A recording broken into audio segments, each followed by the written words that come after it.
nous approchons la fin de l'année, il nous reste comme environ 5 dimanches environ qui restent pour que l'année se termine. Donc c'est comme si c'était hier, ça avait commencé.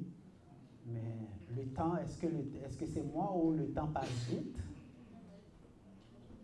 Le temps passe vite. Le temps file à vitesse grand V. Donc, il faut comprendre que nous devons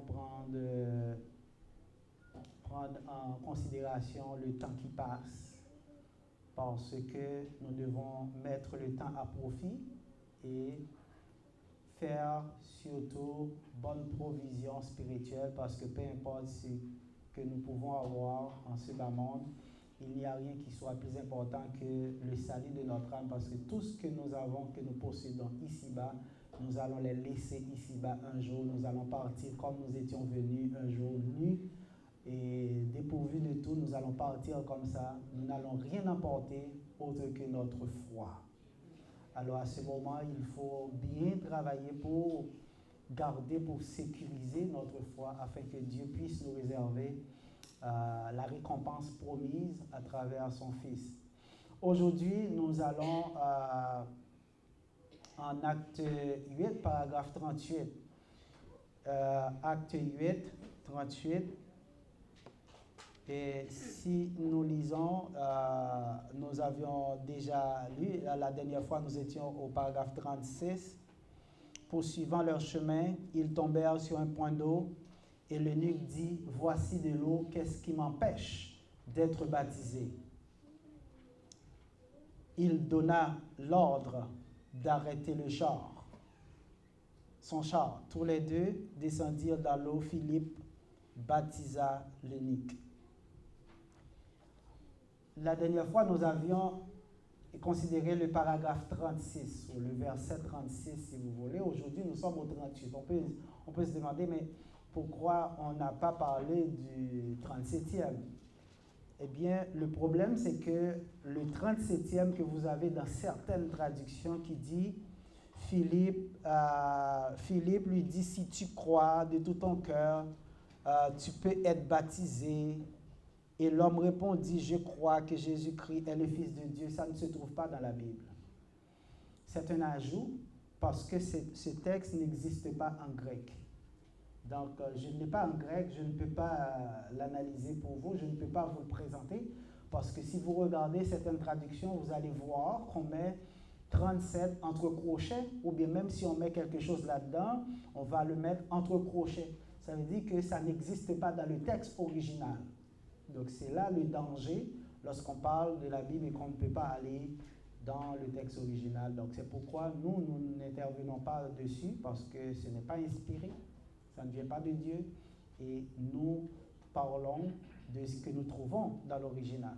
Pourquoi? Parce que, principalement, lorsque l'eunuque a posé la question de savoir, mais voici de l'eau, qu'est-ce qui m'empêche d'être baptisé? Philippe n'a pas à dire si tu crois. Non! Mais c'est déjà la preuve de foi. Il croit. On ne peut pas encore demander, est-ce que vous croyez vraiment? C'est ce que cela voudrait dire. Mais il a dit, voici de l'eau. Qu'est-ce qui m'empêche d'être baptisé? Il n'y a rien qui puisse l'empêcher d'être baptisé. C'est pourquoi il n'y a rien qui se passe entre cette période, mais l'eunuque arrêta le char. Et descendant tous deux dans l'eau, Philippe baptisa l'eunuque. Chers amis, la dernière fois, nous avions parlé de l'importance du baptême. Donc, le baptême qui revêt deux sens. Un sens concret qui consiste à être plongé physiquement dans l'eau par un ouvrier de l'Église. Et un sens qui est abstrait, c'est-à-dire le message, à travers le message reçu, c'est le Saint-Esprit qui procède au baptême. 1 Corinthiens 13, 12, 13. 1 Corinthiens 12, 13, nous avons tous été baptisés par un seul esprit pour former un seul corps. Et en 1 Pierre 3, paragraphe 21, l'apôtre des Juifs a dit « Cette eau était une figure du baptême qui n'est pas la purification des souillures du corps, mais une réponse d'une bonne conscience envers Dieu et qui maintenant vous sauve, vous aussi, par la résurrection de Jésus-Christ. C'est un texte qu'on utilise souvent dans les groupements religieux et pour dire que le baptême, c'est l'engagement d'une bonne conscience. Mais dans le texte original, nous trouvons éperothema qui veut dire réponse. Pourquoi? Parce que lorsque l'évangile est prêché, c'est un appel qui est lancé. Un appel qui est lancé à tous ceux qui ne sont pas dans le corps, afin qu'ils puissent recevoir cet appel et éventuellement, selon la volonté de Dieu et leur propre volonté, qu'ils répondent, que ce soit affirmativement ou négativement.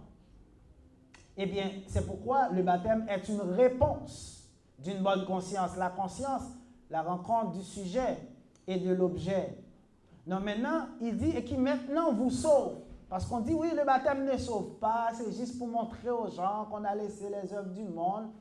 Mais le baptême, c'est ce qui sauve. Si vous n'êtes pas baptisé, vous ne serez pas sauvés. Marc 16, 15, 16.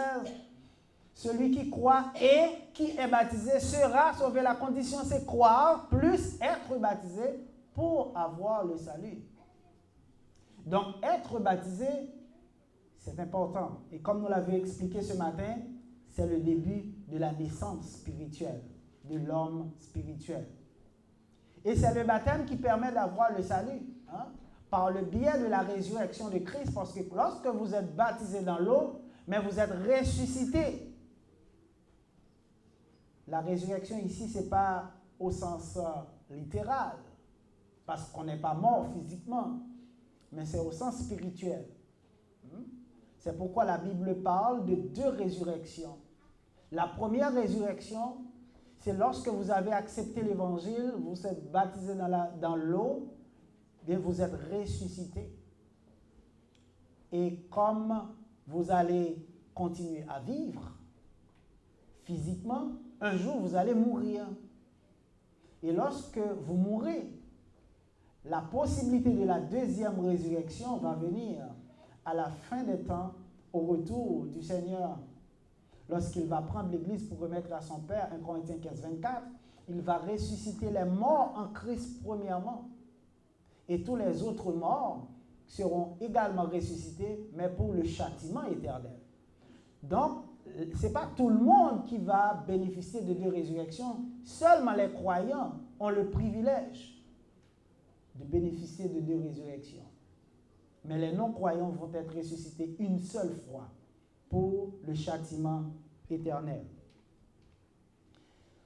Chers amis, le baptême, comme nous disions, est une réponse.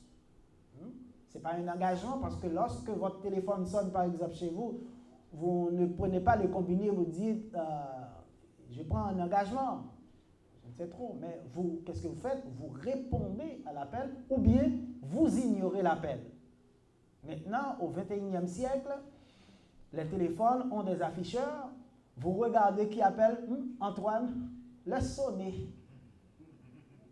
Il n'y a personne.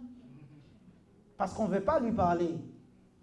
C'est la même chose lorsque l'évangile est prêché. Il y a des gens qui font la sourde oreille, qui ne répondent pas parce qu'ils méprisent l'appel.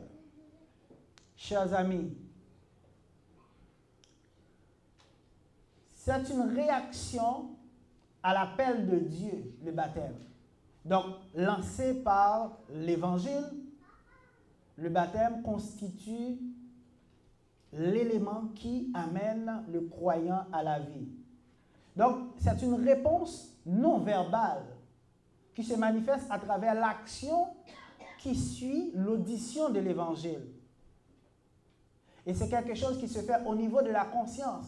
Parce que n'oubliez pas, lorsque vous recevez un message, un enseignement qui passe par votre oreille, mais l'information que vous recevez est traitée par votre cerveau. Et c'est le cerveau qui va répondre, qui va donner une réponse à l'information traitée. Donc, c'est Yahweh qui permet à ce que lorsque cet élément est traité, cette information est traitée, qu'une réponse favorable puisse être donnée. Parce que si Dieu ne vous attire pas, vous n'allez jamais comprendre et accepter sa parole. Il y a beaucoup de gens qui ne croyaient pas en Christ. Et Jésus-Christ a dit, vous ne pouvez pas venir à moi si mon Père ne vous attire. Hein?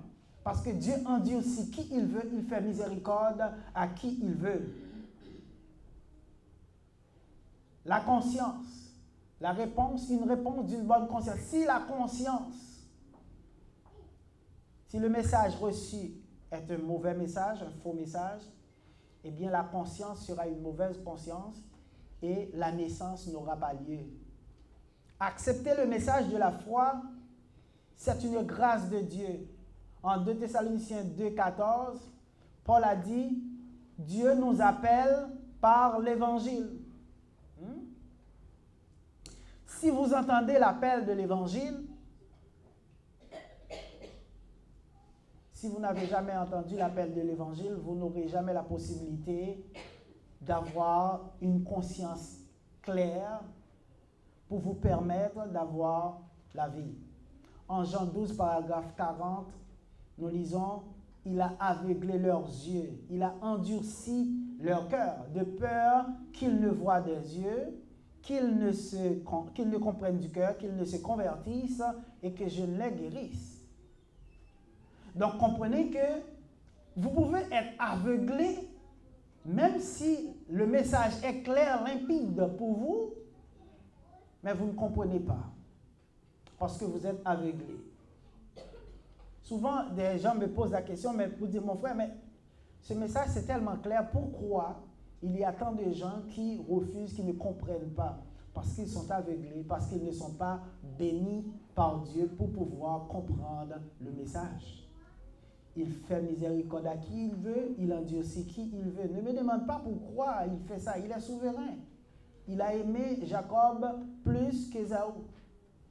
Dieu, il fait ce qu'il veut. Donc, l'Église du Seigneur, chers amis, selon Romains 6, 17, fonctionne suivant le modèle de doctrine, la forme de doctrine que nous trouvons dans le livre, dans la Bible. Et si nous regardons, nous allons voir dans le texte que nous sommes, dans la petite histoire, l'eunuque a posé la question de savoir, voici de l'eau, qu'est-ce qui m'empêche d'être baptisé? Automatiquement, il arrêta le char et les deux sont descendus dans l'eau. Philippe le baptisa. Vous avez compris qu'il n'existe aucun délai entre ce moment-là, entre les deux moments, entre les deux actions, l'audition et le baptême. Donc Philippe n'a pas dit non, non, non, non, non. Il faut d'abord recevoir l'enseignement parce qu'il faut vous inscrire à une classe de baptême, par exemple. C'est les hommes qui sont venus avec ces affaires, qui ont ajouté ces choses dans la doctrine du Christ. Donc, ils falsifient l'évangile. Vous n'avez pas besoin d'observer une période d'attente une fois que vous avez cru pour être baptisé, parce que le baptême se fait au même moment que vous croyez. Voici de l'eau, qu'est-ce qui m'empêche d'être baptisé? La réponse est absolument rien, ni personne. Chers amis, c'est en étant baptisé qu'on est considéré comme une pierre ajoutée dans la construction spirituelle qui est l'Église. En 1 Pierre 2,5, vous pouvez voir. Et si vous regardez, il y a un seul corps, c'est-à-dire une seule Église qui constitue le corps de Christ dans chaque ville, dans chaque village. Éphésiens 5, 23. Donc l'Église, c'est le corps de Christ. Christ n'a pas deux ni trois corps. L'Église est le refuge des âmes de tous les croyants. Et ces âmes se trouvent en sécurité dans l'Église. Donc quelqu'un qui fait partie de l'Église n'a aucune crainte, n'a aucune peur. Cette personne n'a pas peur de la mort. Cette personne n'a pas peur des difficultés. Pourquoi? Parce que, tout simplement, il sait que si ce n'est la volonté de Dieu, il n'y a rien qui puisse arriver dans sa vie. Parce que nous sommes couverts nous sommes protégés, nous sommes à l'abri du danger une fois que nous sommes dans le corps de Christ. Chaque personne qui accepte l'Évangile, qui est baptisée dans l'eau, est une pierre vivante, intégrée à la construction de l'Église. Acte 2, 47. Et le Seigneur ajoutait de jour en jour, au fur et à mesure, à l'ensemble dans un seul lieu, ceux qui étant sauvés. Donc, au fur et à mesure, les croyants sont ajoutés au corps. Donc, le corps ne s'est pas constitué une fois, mais le corps se construit continuellement avec les nouveaux croyants qui sont ajoutés au corps. Et une fois qu'on est ajouté, eh bien, à ce moment-là, on bénéficie de la joie. On est en joie dans le corps. Chers amis, nous devons comprendre que pour être membre du corps de Christ, c'est un choix que nous avons manifesté. Nous choisissons d'être chrétiens. Personne ne nous a obligés. Nous l'avons choisi personnellement, sans contrainte. Si quelqu'un vous a forcé, vous a poussé à accepter l'Évangile, eh bien, vous n'avez pas encore accepté l'Évangile, parce que ça doit être un choix personnel. Vous pouvez être influencé, certainement, par le comportement, par d'autres gens, que vous admirez leur comportement dans la foi et vous acceptez l'Évangile. C'est correct, parce que là, vous l'acceptez parce que vous avez été frappé de la doctrine, non de manière théorique, mais de manière pratique à travers la vie d'un croyant. C'est pourquoi nous vous disons que l'Évangile, ça se vit, ça ne s'enseigne pas seulement, mais ça se vit de manière pratique dans la vie courante du croyant. Parce que par la manière dont vous vivez, vous pouvez influencer quelqu'un à accepter l'Évangile pour sauver son âme. Tout comme par la manière dont vous vivez, vous pouvez condamner l'âme de quelqu'un.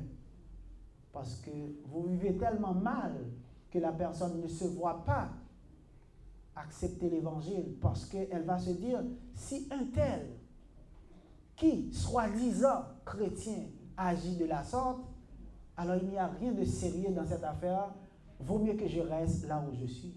Il y a beaucoup de gens qui constituent des pierres d'achoppement au salut d'autres personnes, mais vous allez le payer au dernier jour.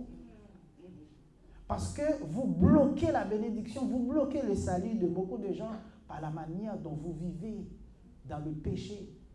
Reprenez-vous. Reprenez-vous. Si vous ne vous reprenez pas, vous allez le payer chèrement.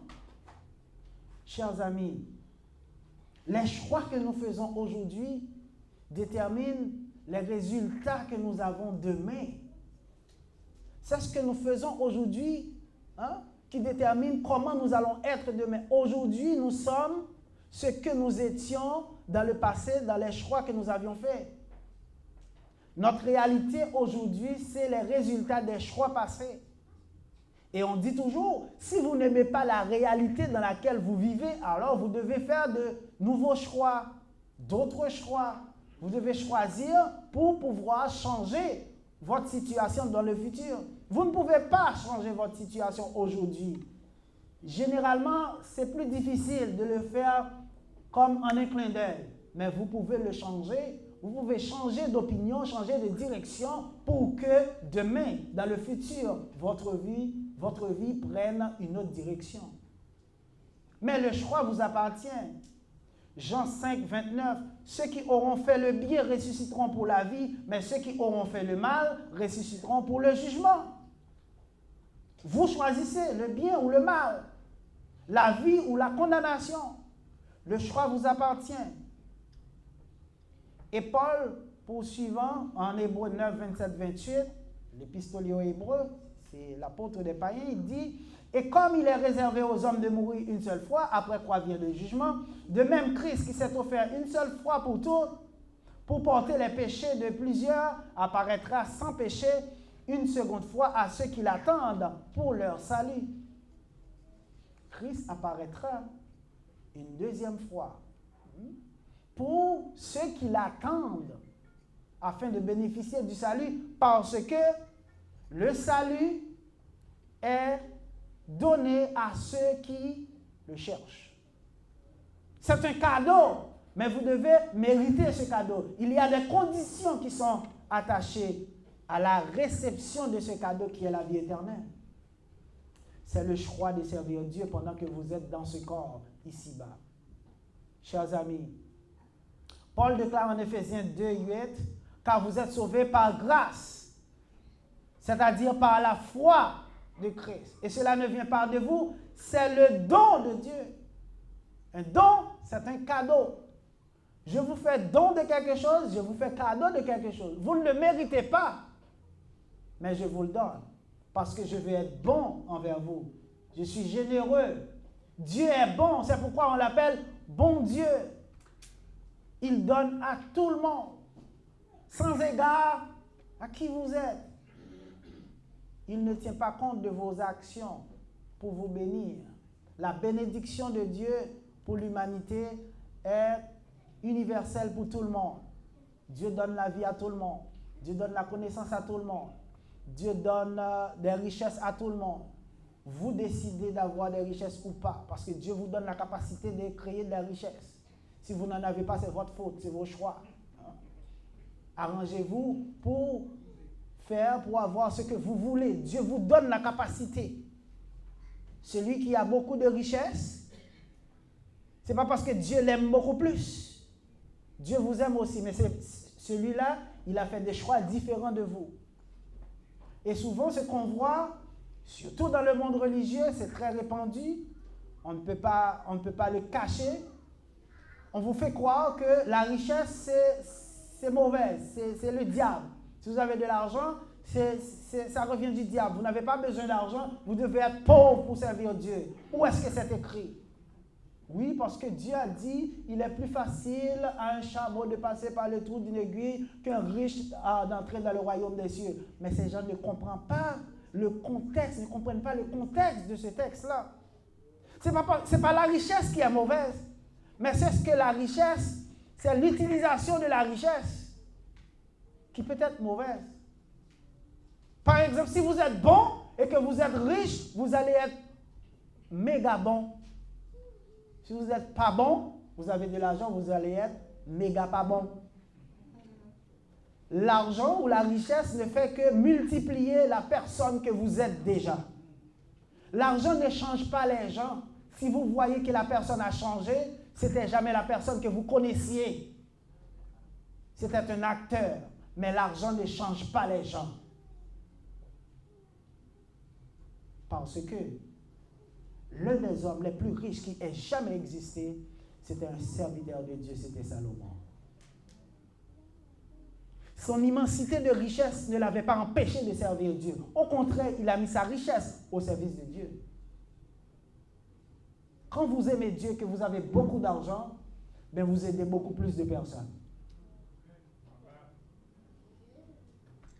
Quelqu'un m'a dit récemment, moi je ne veux pas de richesse parce que je ne peux pas voir passer, par exemple, à McGill, au métro, et puis je vois des gens qui donnent dans la rue et que moi j'ai de la richesse. Je dis, mais vous ne comprenez rien. Moi, je veux beaucoup de richesse. Parce que quand je vais passer, que je vais voir ces gens qui dorment dans le métro, j'ai la possibilité, le pouvoir de pouvoir aider ces gens-là. Mais quand je suis pauvre, je vais juste me complaire dans la pauvreté de ces gens et ne pas pouvoir les aider. Qu'est-ce que ça me rapporte? Mais c'est mieux de pouvoir les aider. Et pour les aider, qu'est-ce qu'il faut? L'argent. Oui, l'argent ne fait pas le bonheur, etc. Mais en réalité, quand vous regardez, tout le monde qui dit ça, c'est des gens qui n'ont pas d'argent. Je préfère être heureux, riche, que d'être pauvre et sans argent. Parce que ce n'est pas l'argent qui va déterminer qui je suis déjà qui je suis. L'argent, c'est un élément qu'on peut utiliser pour améliorer la vie des gens et faire d'autres choix. Vous n'aimez pas l'argent, mais vous ne pouvez pas rester dormir chez vous dans le froid, -30, vous allez quoi? Vous allez travailler. Pourquoi? Parce que vous aimez travailler, pas vrai? Hypocrite, vous aimez l'argent. Si on ne vous paye pas, vous allez travailler? Non, vous n'irez pas. Donc, arrêtez de vous mentir. Je ne vous demande pas de tomber en amour à l'argent. Oh, l'argent, j'aime la... Non! C'est un élément, c'est un instrument qui peut vous aider à améliorer votre vie, à améliorer la vie des gens qui vous entourent, à avoir beaucoup plus de temps avec votre famille. Si vous avez de l'argent, vous n'êtes pas obligé d'aller travailler. Qu'est-ce que vous allez faire? Est-ce que vous allez rester avec votre famille ou vous allez travailler quand même? Celui qui dit qu'il va travailler quand même et qui dit qu'il aime et sa famille, c'est un hypocrite. Moi, j'ai de l'argent, je ne vais pas travailler. D'ailleurs, moi, je suis un paresseux, je n'aime pas travailler. J'y vais juste parce qu'on me paye. Si on ne me paye pas, j'y vais pas. Certains collègues, je blague toujours avec des collègues, je dis, est-ce que vous aimez travailler?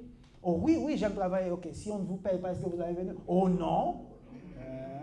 Vous aimez travailler? Non, vous aimez l'argent. Et vous vous trompez. Tous ceux qui croient que l'argent est un péché, c'est correct. Apportez-moi l'argent que vous avez. Moi, je n'ai pas peur de ce péché-là. Trêve de plaisanterie, c'est pour vous dire que Dieu vous accorde la possibilité d'être qui vous êtes. Et c'est parce que vous pensez comme ça qui fait que vous êtes toujours dans la situation que vous êtes. L'argent est un péché. Vous n'aimez pas l'argent, mais vous utilisez l'argent des autres. Mais l'argent est un péché. Vos cartes de crédit plafonnées. Vous avez 6, 4, 7, 8, 10, 12 cartes de crédit. Vous prenez de l'argent sur une carte de crédit pour payer une autre carte de crédit. Et vous n'aimez pas l'argent. Vous ne voulez pas l'argent. Mais vous utilisez l'argent des autres. Mais il faut être sage, il faut comprendre. Il faut être honnête avec soi-même. L'argent est important, mais ce n'est pas la chose la plus importante dans la vie. La première chose qui sera importante, c'est le service de Dieu. Cherchez premièrement le royaume de Dieu et sa justice. Et toutes les autres choses vous seront données par-dessus. Pourquoi Dieu a dit cherchez premièrement? Il n'y a jamais premièrement sans deuxièmement. Avez-vous jamais vu premièrement sans deuxièmement? Non. C'est parce qu'il dit en première position, vous mettez Dieu à cette place-là. Numéro 1, Dieu. Après, la famille, l'argent, ce que vous voulez. Mais il faut le compter dans l'équation, sinon vous vous mentez. Pour adorer Dieu, il faut de l'argent. Pour venir adorer, il faut donner de l'argent. Mais si l'argent est un péché, alors nous vivons dans le péché, puisque nous contribuons dans l'adoration. Et c'est Dieu même qui le demande. Mettez à part la dîme, les offrandes pour l'œuvre de Dieu. Chers amis, l'évangile est la chose la plus importante qui puisse exister. Parce que la chose la plus importante de notre être qui existe, c'est notre âme. Et c'est l'évangile qui va sauver cette âme au dernier jour. Paul a déclaré en Romains 1er, paragraphe 16, « Je n'ai point honte de l'évangile. C'est une valeur, c'est-à-dire une puissance, mais une valeur pour le salut du croyant. » Ce n'est pas une puissance qui permet de faire des miracles, mais c'est une valeur pour le salut de celui qui croit. Le verbe croire est intransitif, c'est-à-dire celui qui en est persuadé. Quiconque en est persuadé, persuadé de quoi? Persuadé des 4 éléments de l'évangile. Que Christ est mort, il est enseveli, il est ressuscité, il est apparu à ses faces. 1 Corinthiens 15, 1 à 5, Paul a fait la cristallisation de l'évangile. Et c'est le même sens que nous trouvons également en Marc 16, 15, 16. L'évangile qui n'est autre que la révélation divine, parce que c'est Dieu qui a révélé l'évangile aux hommes. Vous vous rappelez, Jésus-Christ a dit à Pierre en Matthieu 16, 16 à 18, il a dit que ce n'est pas la chair et le sang qui t'a révélé cela. C'est-à-dire, ce n'est pas l'être humain qui t'a révélé ce que tu as dit, la réponse que tu as donnée, à savoir, tu es le Christ, le Fils du Dieu vivant, mais c'est mon Père qui te l'a révélé. Donc, chers amis, lorsque nous lisons Galates 1er, paragraphe 6-7, Paul a dit « Je m'étonne que vous vous détourniez si promptement, si rapidement de celui qui vous a appelé par la grâce de Christ pour passer à un autre évangile. Non pas qu'il y ait un autre évangile, mais il y a des gens qui vous troublent et qui veulent renverser l'évangile de Christ. Il y a des gens qui troublent le peuple de Dieu par une autre forme d'évangile. Maintenant, l'évangile qui est prêché par beaucoup d'hommes, beaucoup de groupements religieux, c'est un évangile qui s'attache seulement aux choses matérielles. Et le salut de l'âme est mis au second plan parce qu'on met en avant les choses de ce monde. Vous allez entendre, si vous avez un problème, si vous n'avez pas de travail, de job, priez. On va organiser un jeûne pour ceux qui ont des problèmes. Si vous avez une maladie, venez. Mais est-ce que c'est pour des choses matérielles que Jésus-Christ était venu mourir sur la croix? Non.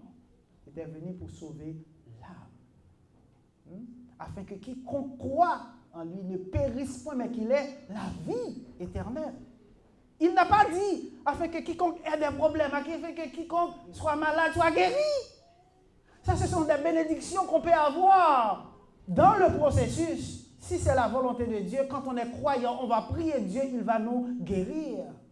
Mais on ne va pas accepter l'évangile pour être guéri. Parce qu'il y a des gens qui ont peur de mourir et qui vont accepter l'évangile avec l'idée d'être protégés de la mort. Mais vous allez mourir quand même. Veux pas, vous allez mourir. Parce que la seule chose qui soit certaine à 100% dans ce monde, c'est la mort. Nous mourrons tous un jour. Nous mourrons tous un jour. Mais la seule chose que vous pouviez faire, c'est d'assurer votre âme pour que lorsque la mort passe, pour que votre âme soit en sécurité. Et la seule façon qu'elle puisse être en sécurité, c'est à travers l'Évangile. Chers amis, Paul était étonné de la rapidité à laquelle les Galates se sont détournés de l'Évangile. Parce qu'il y a des gens qui viennent leur raconter n'importe quoi et ils se sont laissés embobiner par ces paroles-là. Et ils se sont écartés de la voie de la vérité. Il n'y a pas des évangiles, Paul l'a dit, mais il y a des gens qui vous troublent par de faux messages. En acte 8, paragraphe 38, que nous n'avons pas eu le temps vraiment de toucher parce que l'heure est avancée. Nous y reviendrons dimanche si Dieu le veut. Nous comprenons que l'eunuque avait bien vu, il avait bien saisi le message. Et il était convaincu qu'une fois le message reçu, il n'y a pas deux choses. C'est d'agir, c'est de répondre à l'appel. Et il a dit, voici qu'est-ce qui m'empêche d'être baptisé. Et automatiquement, il arrêta le char. Et lui et Philippe sont descendus dans l'eau. Et Philippe baptisa l'eunuque. Et à partir de ce moment, il a pris ce qu'on appelle la nouvelle naissance. L'eunuque est né de nouveau. Et par cette naissance, il a reçu la joie et il a continué sa route dans la joie. Quand on reçoit, quand on est de nouveau, c'est une célébration extraordinaire qui se fait. Parce que dans le ciel, les serviteurs de Dieu qui sont dans le ciel, les messagers de Dieu, ils sont contents. Dieu écrit votre nom dans le livre de vie. Et tous ceux qui vous entourent sont contents. Quand quelqu'un vient à la conversion et se fait baptiser, donc l'église entière est contente parce que c'est une âme qui est sauvée de la mort. Parce qu'une âme est précieuse. Elle n'a pas de prix.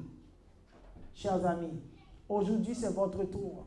Vous qui n'avez pas encore accepté l'évangile, vous qui n'avez pas encore reçu le baptême selon l'ordre que Dieu a instauré.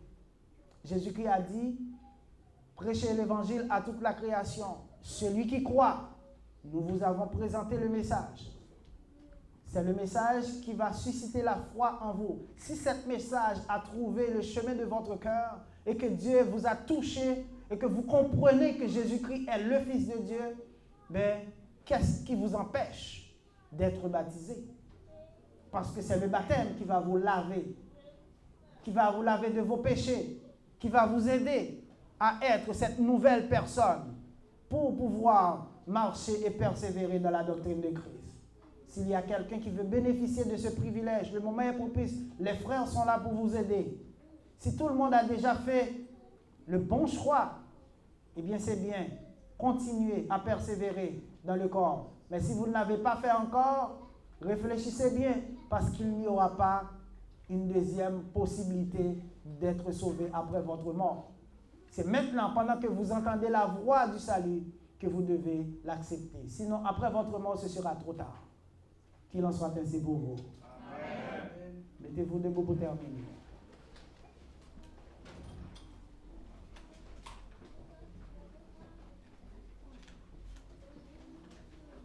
Yahweh des siècles, Dieu d'amour, Dieu de bonté, Dieu de gloire et de miséricorde, nous te remercions de ton amour, de ta grâce et de ta bénédiction. Nous te demandons de nous accompagner au cours de cette journée. Merci de nous avoir permis de passer un bon moment en ta présence. Que ta grâce puisse se répandre toujours dans notre cœur. Nous te prions pour toutes les personnes présentes et ceux et celles qui ne sont pas présentes aujourd'hui. Nous te demandons de les aider, de les accompagner, de les assister, de les faire comprendre la nécessité d'être présent lorsque le corps se réunit. Nous te demandons de nous donner, de nous accorder cette grâce, non parce que nous sommes bons, mais par le sang de ton Fils Jésus collé à la croix. Et c'est en son nom que nous t'en prions. Amen. Que la grâce et la paix du Seigneur soient et demeurent dans le cœur de chacun de nous. Allez en paix, que Dieu vous bénisse. Amen. Bon dimanche à tout le monde.